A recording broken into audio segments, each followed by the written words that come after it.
오늘 하나님께서 우리에게 허락하신 말씀 욥기 23장 6절에서 12절까지 말씀 우리 한 목소리로 합독하도록 하겠습니다. 그가 큰 권능을 가지시고 나와 더불어 다투시겠느냐? 아니로다. 도리어 내 말을 들으시리라. 거기서는 정직한 자가 그와 변론할 수 있은즉 내가 심판자에게서 영원히 벗어나리라. 그런데 내가 앞으로 가도 그가 아니 계시고 뒤로 가도 보이지 아니하며 그가 왼쪽에서 일하시나 내가 만날 수 없고 그가 오른쪽으로 돌이키시나 배울 수 없구나. 그러나 내가 가는 길을 그가 아시나니 그가 나를 단련하신 후에는 내가 순금같이 되어 나오리라. 내 발이 그의 걸음을 바로 따랐으며 내가 그의 길을 지켜 치우치지 아니하였고 내가 그의 입술의 명령을 어기지 아니하고 정한 음식보다 그의 입의 말씀을 귀히 여겼도다. 아멘. 오늘 찬양을 한 자매가 백종욱 장로님 딸 맞죠? 모르실 것 같아서 제가 자, 곁에 계신 분하고 반갑습니다. 은혜 받으세요.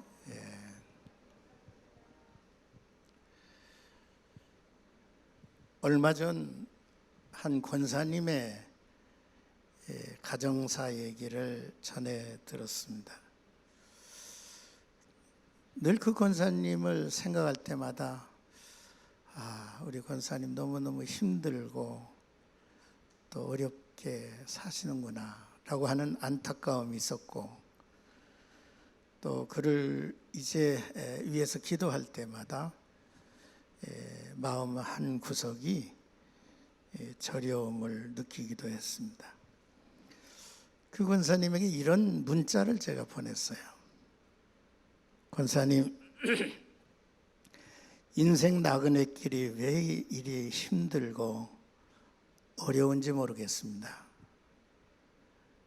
권사님을 생각하면 참 마음이 많이 아프고, 그러나 하나님께서 감당할 시험 외에는 허락지 아니하신다고 했으니까 믿음으로 이기고 이기세요 라고 하는 문자를 제가 보냈습니다.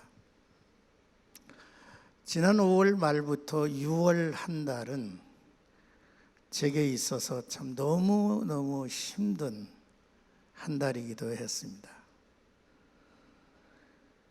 이제 한 분 남아 계신 외삼촌, 그리고 한 분 남아 계신 고모님이 연거푸 소천을 하십니다. 나이는 드셨지만 건강하게 활동하시고 또 가족을 돌보시고 그러시는 분들이 그렇게 쉽게 무너져 내리는 것을 바라보기도 했죠. 그뿐만 아니라 사랑하는 아들이 암 진단을 이제 받아서 얼마나 다급하게 일이 추진되어야 할는지, 한 달 안에 수술해야 되고 또 그 검진 이제 결과, 정밀 검사의 결과를 이제 받아봐야 할 그러한 시급한 순간이기도 했습니다. 2주 목요일 날 7월 1일 날 검사 결과가 나온다고 합니다. 그러나 여전히 염증이나 고열로 인해서 힘들어하는 이제 아들의 모습을 지켜볼 수밖에 없었죠. 이러한 와중에서 우리 김윤성 장로님이 또 암 진단을 받아서 정말로 상상치도 못했던 그러한 일들이 이곳저곳에서 막 불거지는데 어떻게 감당을 해야 할는지, 온몸에서 진액이 다 이렇게 빠져나가는 듯한 그러한 느낌이기도 했습니다. 혼란스럽기도 했고 그리고 힘들어하기도 했습니다. 아들과 며느리가 저희 집에 와서 이 상황을 이야기할 때 한마디도 내가 답변을 하지 못하고 바라만 보고 있었습니다. 눈치를 챈 며느리가 아버님의 건강이 더 걱정스럽습니다 라면서 저는 이런 얘기를 제게 했어요. 우리 하나님께서 우리가 얼마나 연약한 존재인가를 하나님이 아십니다. 그렇기 때문에 천사를 보내주셔서 우리를 도울 것이고 또 우리는 이길 수 있을 겁니다. 염려하지 마세요. 그 순간 그 이야기를 제가 들으면서 내 속에서 불신앙의 요소가 막 이제 분노로 이렇게 표출되는 것 같았습니다. 그래, 날개 달린 천사가 내게 찾아와서 너를 도우시겠는가? 그런 생각이 한순간에 스쳐 지나가는 거예요. 그러다가 그 이제 며느리의 이야기를 가만히 들으면서 그래, 하나님은 우리의 연약함을 누구보다도 잘 아시지. 순간 저는 주변을 이렇게 돌아봤어요. 내 주변에 있는 여러분들을 이렇게 돌아봤습니다. 갯벌이 보여요. 갯벌에 반짝반짝 빛나는 빛. 여러분 갯벌 가보시면 그런 거 보이지 않습니까? 빛나는 그런 그 이제 곳곳에서. 그런데 그 빛을 따라 집중해서 들여다보니까 그 빛은 사람의 얼굴들이었어요. 거기에는 우리 거룩한 시 성동교회에 성도님들의 얼굴이 그 반짝이는 그 빛 하나하나에 얼굴들이 쫙 보이는 거예요. 그 순간 이게 뭐지? 여러 성도님들 하나하나를 이제 기억하고 생각을 해봤습니다. 너무너무 훌륭한 거예요. 진주와 같은 인물들이에요. 과거 저분이 어떻게 인생을 살아오셨고 그 아픈 지나온 역사들을 어떻게 헤쳐왔나. 그리고 오늘의 모습을 이렇게 보니까 하나같이 모두가 진주 빛깔을 비치고 있었어요.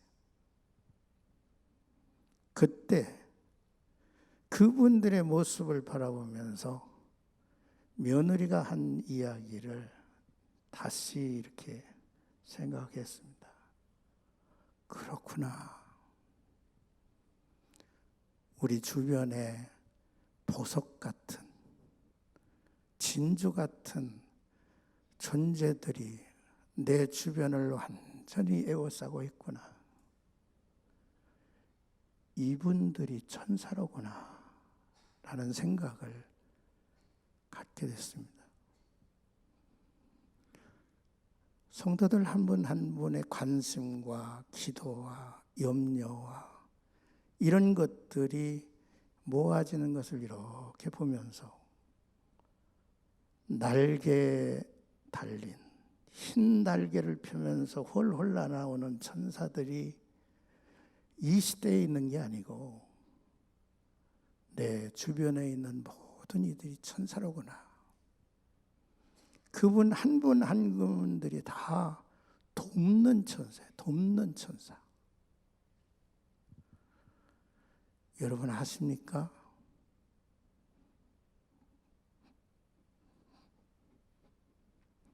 여러분이 천사예요.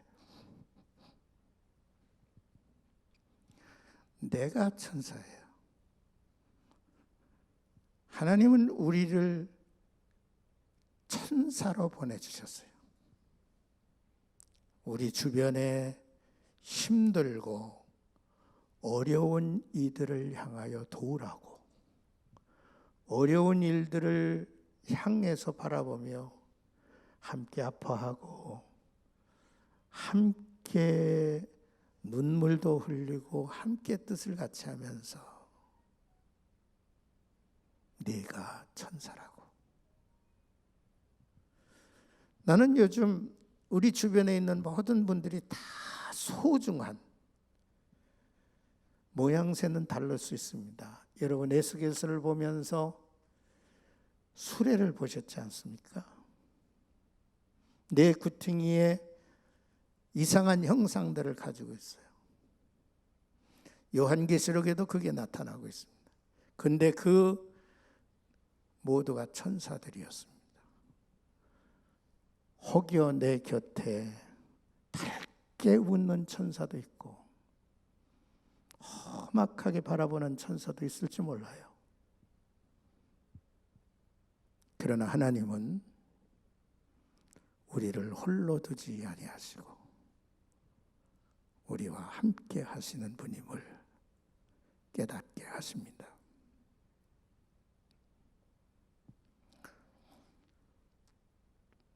저는 오늘 이 본문의 말씀을 이렇게 보면서 참 이 욥이라고 하는 인물이 우리에게 말씀해 주고 있는 귀한 교훈들, 그의 삶에 시사하는 것들이 너무너무 깊고 너무너무 위대합니다. 여러분 오늘 본문 말씀은 여러분들이 참 많이 읽으셨을 거예요. 이 말씀을 통해서 위로도 받고 이 말씀을 통해서 여러분들의 삶의 방향도 정할 수 있으리라고 여겨집니다.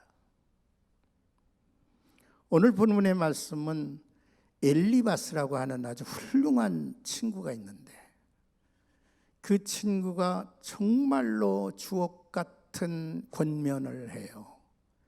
한마디 한마디가 하나도 틀리지 않아요. 한마디 한마디가 정말로 영원한 진리고 가르침이에요.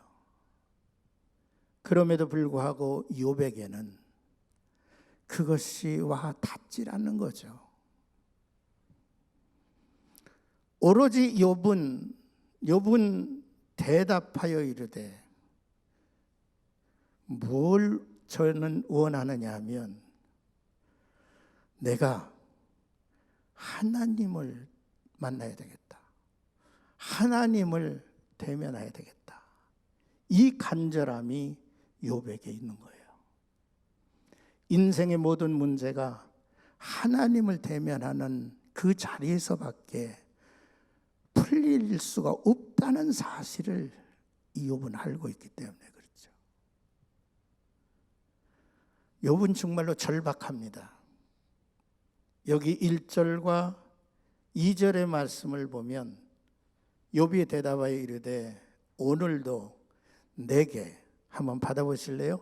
반항하는 마음과 근심이 있나니 내가 받은 재앙이 탄식보다 무거움이라. 내가 받은 재앙이 얼마나 무거운지,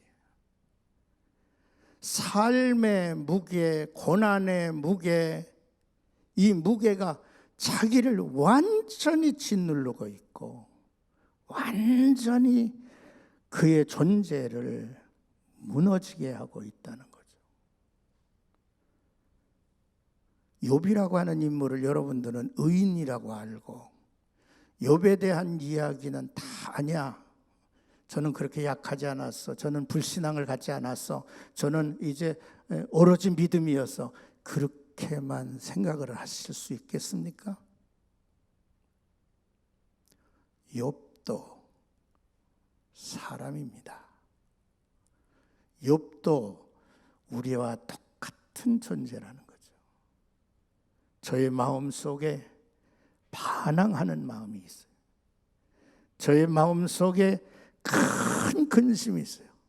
도저히 자기가 헤어나올 수 없는 그런 근심이 저에게 있었다는 거죠. 그러므로 자기가 탄식하고 하나님에게 반항하고 하나님에게 부르짖고 라고 했다 해도 그것이 자기가 지금 당하고 있는 이 고난에 비교하면 그런 이제 막 부르짖음과 탄식은 가벼운 거라는 거야. 내가 당하는 이 고난을 생각해 보면 지금 내가 두덜거리는 것이 이거는 정상적인 것이 아닙니까? 라고 얘기하는 것이죠. 지난 6월 첫 주간에 제가 설교를 하면서 인간은 고난을 위해서 태어난다니 라는 말을 했어요. 그리고 그 고난이 무엇을 우리 인생에 만들어가는 것인가에 대해서 말씀한 기억이 납니다. 여러분, 정말로 우리의 삶에 또 우리의 인생이 왜 이렇게 어렵죠? 그러나 하나님은 고난이라고 하는 것을 통해서 삶의 무거움이라고 하는 것을 통해서 인간을 만들어 가시는 것을 우리는 알고 있습니다. 나는 이 분재를 볼 때마다 참 안쓰러워요. 이 아름다운 모양을 만들기 위해서 이 분재, 이 나무가 얼마나 고통을 당하겠어요. 어떻게 보면 사람은 너무 잔인한 것 같아요. 쇠사슬로 막 감고 뒤틀고 그래 가지고 아름다운 분재를 만들어서 우리는 그것을 보고 즐기고 있어요. 아름답다. 이 분재가 대단히 놀라운 것. 이쪽에 앉아 계신 분들이 이 분재를 보십시오. 줄기는 구부린 한 인생입니다. 등에는 엄청난 무거운 짐이 짊어지고 있어요. 수그리고 손에는 무언가 들려져 있어요. 그렇게 보이시죠? 이쪽 분은 몰라요. 인생의 무거운 짐. 아프리카의 한 마을에는 촌락이죠. 그 촌락 앞에는 강이, 넓은 강이 이렇게 흘러가고 있어요. 그 강을 건너야 그 촌락에 있는 사람들의 생활이 되는 거예요. 그러니까 그 강을 건너야 돼요. 건너와야 돼요. 그런데 그의 강의 물살이 굉장히 셉니다. 급류입니다. 웬만한 것은 지탱하지 못해서 막 떠내려갑니다. 그런데요, 강바닥은 또 미끄러워서 거기에 건너가고 건너올 때에는 엄청난 어려움이 많은 이들이 희생을 당하게 돼요. 그런데 이 촌락에 있는 사람들에게 지혜를 얻게 됐습니다. 그들이 그 강을 건널 때 무거운 바위 하나를 등에 짊어집니다. 등에 짊어지고 그 강을 건너요. 등에 짊어진 무거운 짐의 무게만큼이나 이 사람은 든든하게 안전하게 강을 건너게 되는 거죠. 여러분, 우리의 삶에서 힘든 삶의 무거운 짐, 그것이 아픔이든 그것이 책임과 의무이든 그것이 나에게 주어진 사명이든 그의 무게만큼이나 우리를 힘있게 하고 우리를 안전하게 하고 우리의 삶을 삶답게 하는 그러한 존재라고 하는 사실이죠. 그래서 하나님 앞에 그저 마음껏 어떤 때는 막 원망하고 불평하고 탄식할 수 있습니다. 하나님, 정말 내게 왜 이러십니까? 왜 이 고난과 이 고통이 이렇게 끈질깁니까? 라고 얘기할 수 있다는 거죠. 그러나 하나님은 그 고난 가운데서 당신의 뜻을 이루고 우리의 삶에 무언가를 아름답게 이루어 가신다고 하는 사실입니다. 욥은 이러한 가운데서 막 내 마음에 반항심이 있습니다. 근심이 나를 막 짓누르고 있습니다라고 이제 이야기하면서 3절과 4절에 이렇게 기록합니다. 우리 3절과 4절을 함께 읽어보시죠. 시작. 내가 어찌하면 하나님을 발견하고 그의 처소에 나가랴. 어찌하면 그 앞에서 내가 호소하며 변론한 말을 내 입에 채우고 5절. 내게 대답하시는 말씀을 내가 알며 내게 이르시기를 그것을 내가 깨달으랴 라고 했어요. 하나님 앞에 기도하겠다는 거죠. 하나님 앞에 하나님을 대면해야 되겠다는 거예요. 정말로 다른 방법이 없어요. 어찌하면 하나님을 발견하고 그의 처소에 나가랴. 어찌하면 그 앞에서 내가 호소하며 변론할 말을 내 입에 채우고 내가 하나님 앞에 토해낼 게 너무너무 많다. 가득 입에 채워놓고 내게 대답하시는 말씀을 내가 깨달으리라. 하나님의 응답을 받고 싶은 거죠. 그러면서 말씀을 합니다. 그 크신 위대한 하나님이 나를 만나서 나하고 다투시겠느냐? 나를 향해서 너 이놈 하면서 따지며 나를 향해서 이리 제끼고 저리 제끼고 이리 판단하고 정죄하고 하시겠느냐? 아니라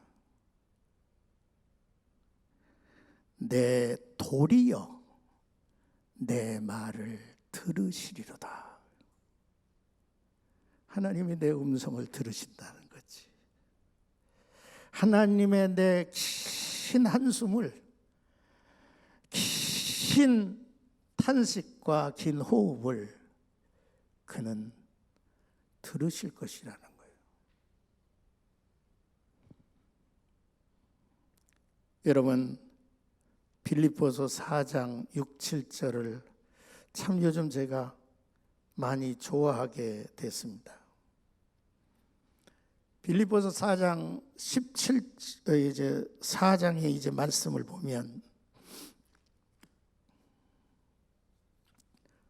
7절, 6절 아무것도 염려하지 말고 다만 모든 일에 기도와 간구로 너희 구할 것을 감사함으로 하나님께 아뢰라. 아무것도 염려하지 말고 다만 모든 일에 기도와 간구로 너희 구할 것을 감사함으로 하나님께 아뢰라. 어떻게 하나님께 아뢰라고요? 감사함으로 아뢰. 자, 이렇게 말씀을 하셨으면 그 다음에 내가 너의 부르짖음과 간구하는 모든 것들을 다 응답해 주시리라. 그래야 할 거 아닙니까? 그런데 그 말은 빠져 있어요. 그리고 7절에 그리하면 모든 지각에 뛰어난 하나님의 평강이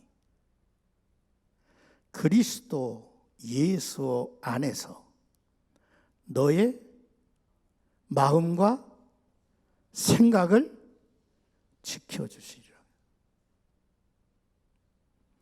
이 세상에 우리 주변에서 일어나고 있는 모든 일들을 어떻게 우리가 하나하나씩 해결할 수가 있겠습니까?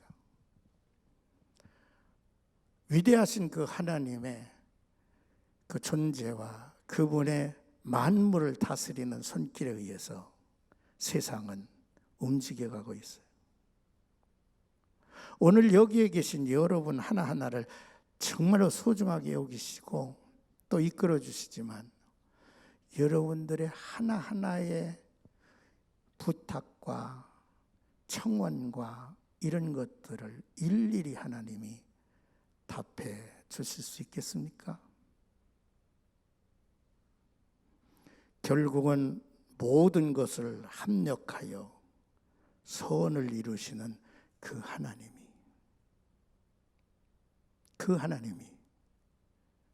우리의 마음과 생각을 지켜주시는 일입니다. 거기에 평화가 있고 거기에 응답이 있는 것이죠. 그러므로 성경은 끊임없이 얘기합니다. 구하라, 찾으라, 두드리라는 거예요. 그리고 나서 예수님도 그의 생애 마지막에 하나님 앞에 무릎 꿇는 모습을 보여주셨어요. 아버지, 할 수만 있으면 이 잔을 내게서 떠나가게 하소서. 그러나 나의 원대로 마옵시고 아버지의 원대로 하옵소서. 이것이 예수 그리스도의 기도였습니다. 어찌하면 그 하나님을 만날 수 있을까? 어떻게 하면 그분의 처소에 내가 찾아갈 수 있을까? 그런데 보세요. 그 다음 구절이 얼마나 의미가 있는지를 봐야 하겠습니다. 8절, 23장 8절입니다. 함께 읽어보시겠습니다. 그런데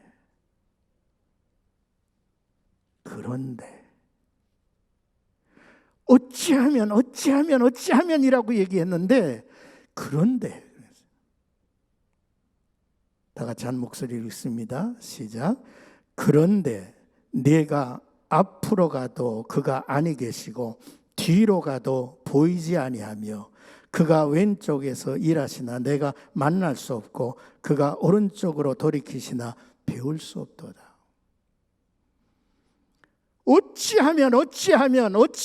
어찌하면이라고 외쳤는데 결국은 욥이 말한 것은 그런데 하나님이 안 보여 이 말이에요. 앞을 봐도 하나님이 안 보여. 뒤를 봐도 하나님이 안 보여.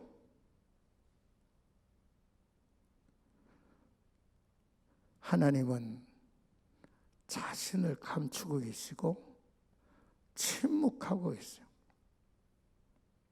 앞을 봐도 뒤를 봐도 하나님이 안 보여. 그런데 또 한 번의 그런데, 여기 이제 본문에는 그런 데가 없어요. 나는 이 구절에다가 그런 데를 놓고 싶어요. 이 욥은 하나님이 안 보여. 그런데 하나님이 안 보여. 그런데 이 욥은 놀라운 믿음을 가지고 있어요. 그게 뭐냐면 하나님은 여전히 일하고 계신다는 사실입니다. 그런데 왼쪽에서 일하시나 내가 만날 수 없고, 또 그가 오른쪽으로 돌이키시나 내가 배울 수 없구나. 지금 눈으로는 확인할 수 없어.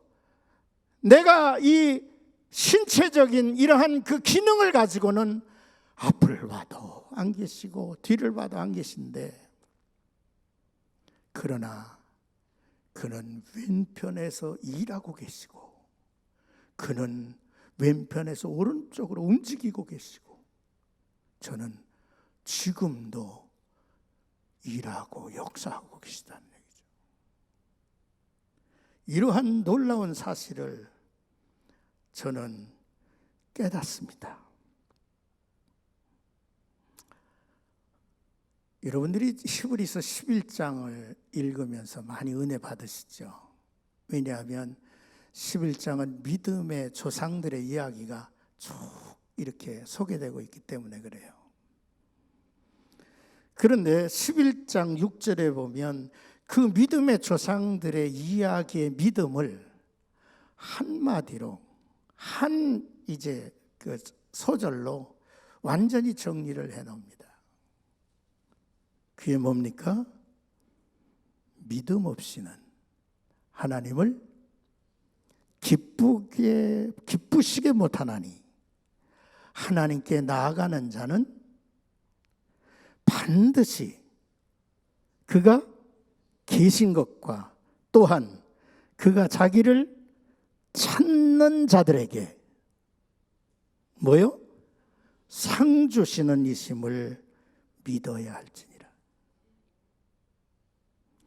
믿음 없이는 보는 거를 아는 것이 아니에요. 앞에도 뒤도 안 보여요. 그러니까 믿음이죠. 믿음 없이는 하나님을 기쁘시게 못하나니, 하나님께 나아가는 자는 반드시 그가 계신 것과 오른편에서 저가 일하시고, 오른편에서 왼편으로 이제 움직이시는 그 하나님, 자기를 찾는 자에게 상 주시는 이심을 믿어야 할지니라. 참 이 욥기 이 장을 내가 여러 번 이렇게 또 읽고 하면서 하나님 앞에 아무 말도 못했어요. 하나님,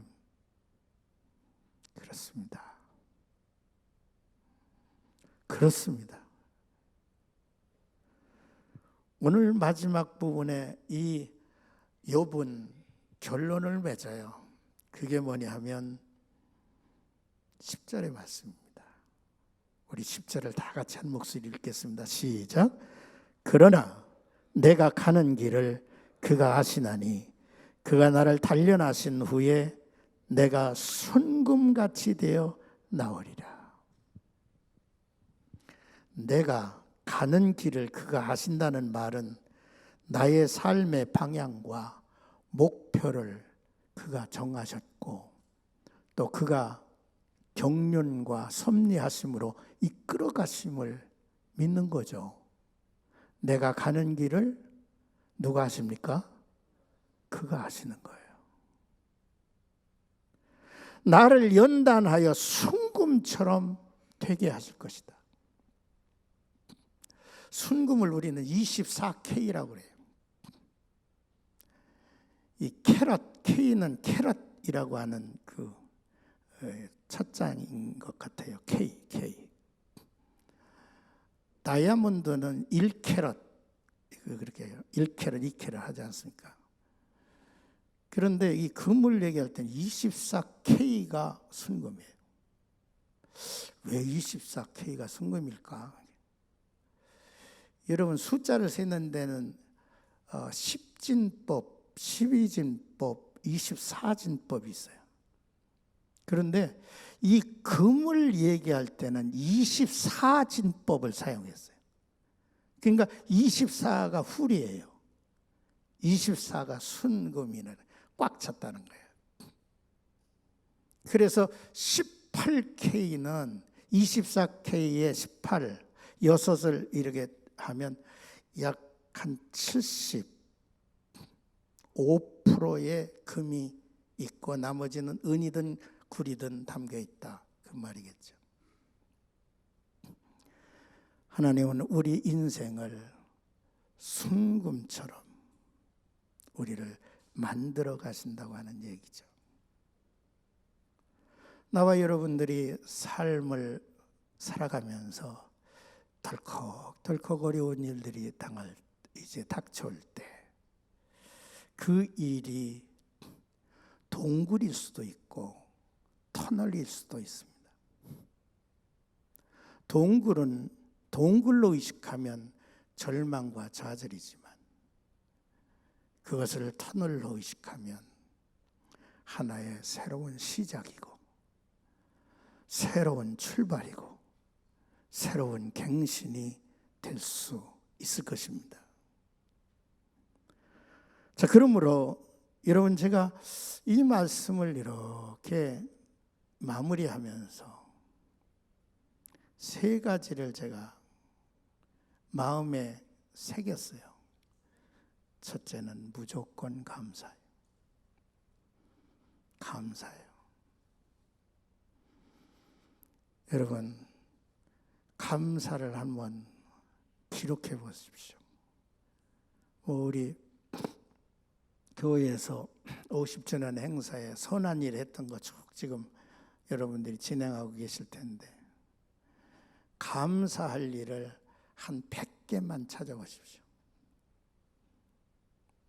아마 만들어질 것입니다. 처음에는 아무것도 감사가 여러분 떠오르지 않을지 모르지만 그러나 감사하라라고 하는 이 명령은 이런 의미가 있더라고요. 쥐어짜서 감사를 찾으라는 거예요.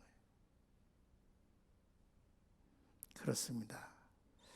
감사를 찾아보면 만 가지가 감사합니다. 프랑스의 장 도미니크 보비라고 하는 아주 멋진 인물이 있었습니다. 여성 잡지 편집장이고요. 그는 얼마나 이제 탁월했느냐 하면요. 너무너무 인물도 잘생기고 또 화려한 언변으로 인해서 프랑스의 사교계를 아주 풍미했던 사람입니다. 그런데 이 사람이 43세에 뇌졸중에 걸려요. 그 뇌졸중에 걸려가지고 제가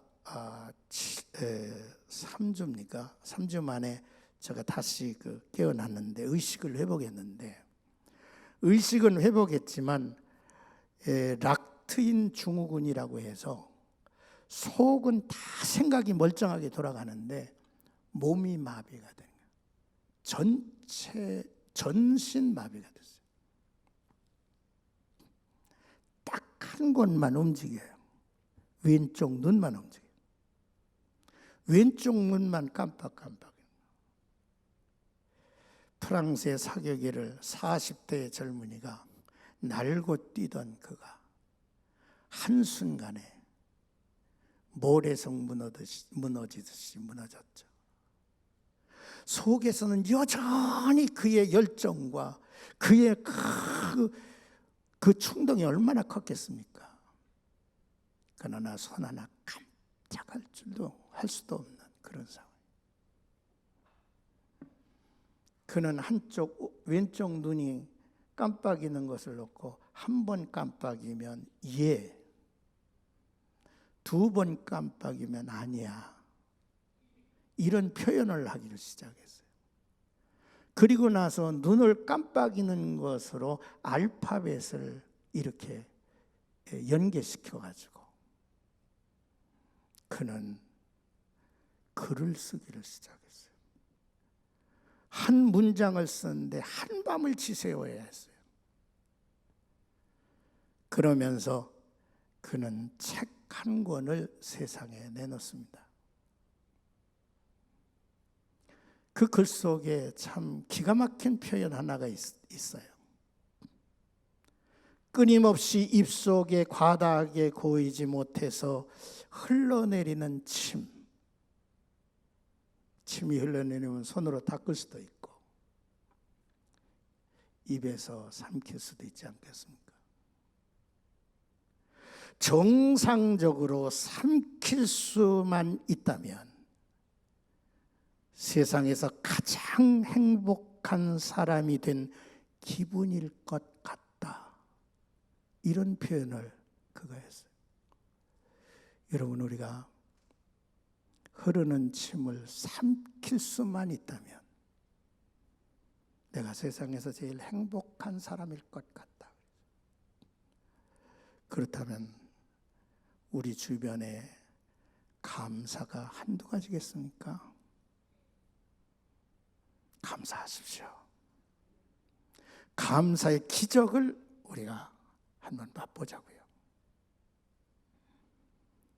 두 번째로 저는 소망을 하나님에게만 두자. 우리는 도움는 천사들 속에 살고 있어요. 그러나 모든 결론은 하나님에게 있어요. 작정하고 계획하고 뜻하지만 그것을 이루는 이는 하나님이세요. 이 몸의 소망부인가 우리 주 예수밖에는 없어요. 마지막으로 말씀에 순종하는 일입니다. 이 욥의 마지막 결론이 이겁니다. 내 발이 그의 걸음을 바로 따랐고 내가 그의 길을 지켜 치우치지 아니하였고 내가 그의 입술의 명령을 어기지 아니하고 정한 음식보다 그의 입의 말씀을 귀히 여겼도다. 여기서 입술의 명령이라고 하는 것은 욥이 들고 있는 성경책이에요. 여기 들고 있는 하나님의 말씀이에요. 여러분, 하나님은 참 자신을 스스로 감추시는 분이세요. 하나님이 이곳에 번쩍 저기서 번쩍 등장하시면 큰일 날 거예요. 차라리 그분은 스스로를 감추실 수밖에 없는 존재일 거예요. 뿐만 아니라 그분은 침묵하시는 분이십니다. 침묵 속에 하나님이 계세요. 그렇기 때문에 이 욥은 그냥 하나님을 대면하고 막 그냥 자기 속에 있는 모든 것들을 다 쏟아놓고 그의 음성을 들으려고 하지만 그분은 침묵하세요. 왜냐하면 이미 그는 말씀하셨기 때문이죠. 우리 교회 오미영 전도사님이 계세요. 어저께 점심을 제가 같이 했는데 점심을 같이 하다가 오미영 전도사하고 식사하면요 소화가 참 잘 돼요. 막 깔깔대고 그래가지고요 너무 기분 좋아요.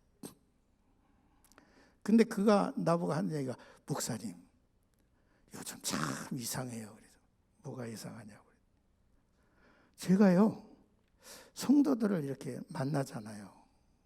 상담을 하고 또 대화를 하는데 나는 그냥 지나가는 말로 한마디 하는데 그분에게는 그 말이 굉장히 중요하게 들리고 그 말씀을 통해서 뭔가 하나님의 뜻을 깨닫고 있어요. 참 이상해요. 내가 그 이야기를 들으면서 당신이 지금 얘기하고 있는 한마디가 임기응변으로 순간순간 그렇게 내뱉는 게 아니야. 당신의 삶 속에 묻어있는 하나님의 은혜가 당신의 삶 속에서 그 질퍽질퍽한 인생의 길을 걸어온 걸음걸음의 이야기가 그게 하나님의 음성이었어. 하나님의 이야기였어. 그래서 당신이 얘기하는 게 하나님의 소리야. 당신이 하나님의 천사야. 사랑하는 성도 여러분, 여러분들의 삶이 하나님의 말씀이고 여러분들의 존재가 하나님이 보내신 천사예요. 내가 천사임을 아세요? 내 주변에 있는 모든 이들이 천사임을 아세요? 그리고 하나님이 말씀하신 거, 여러분들과 제게 늘 말씀을 읽으세요. 묵상하세요. 여러분, 우리 교회 생명의 생가가 36년째입니다. 말씀을 붙드세요. 묵상하세요. 그 말씀하고 나의 오늘의 삶하고 별로 그렇게 연계가 되지 않는다고 생각하십니까? 욥은 깨달았어요. 아, 내가 그의 걸음을 바로 따랐고 내가 그의 길을 지켜 치우치지 아니하였고 내가 그의 입술의 명령을 어기지 아니하였고 정한 음식보다 그의 입의 말씀을 귀히 여겼도다. 그리고 그 다음에 욥은 뭐라고 하는지 아십니까? 그의 뜻은 일정하시니 누가 능히 그를 돌이키랴. 하나님은 뜻하신 대로 나와 여러분들을 붙들고 계시고 끝까지 끌어가실 것입니다. 우리에게 정금같이 빛나도록 주님은 변함없이 오늘도 나와 여러분들과 함께 하신 줄 믿으시고 부디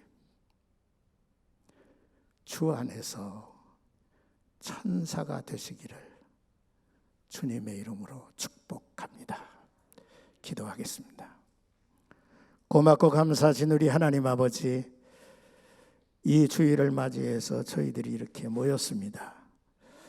주신 바 하나님의 말씀에 저희들의 마음에 남겨져 있는 것, 새겨진 것, 담겨진 것이 있게 하시고 우리의 삶에 하나님의 큰 뜻을 영광되게 이루어나가는 데 부족함이 없도록 도와주옵소서. 예수 그리스도 이름으로 기도하옵나이다. 아멘.